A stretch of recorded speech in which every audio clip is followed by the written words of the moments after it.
Hi, today in front of me iPad Pro 2017 and I'll show you how to connect to Wi-Fi this device.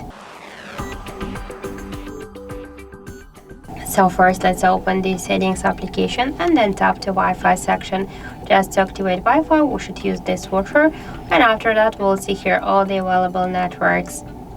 Just to use one from these networks, let's enter the password here. I'll enter it out of screen.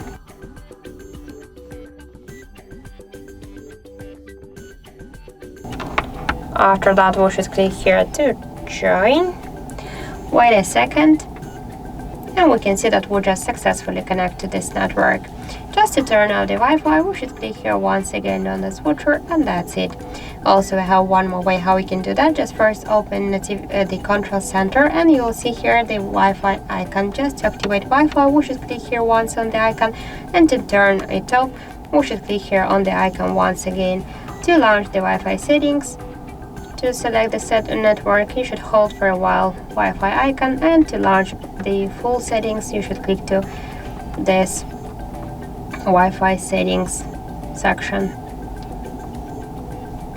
So that's it. Thank you for watching, and if you find this video helpful, don't forget to leave a like, comment and to subscribe our channel.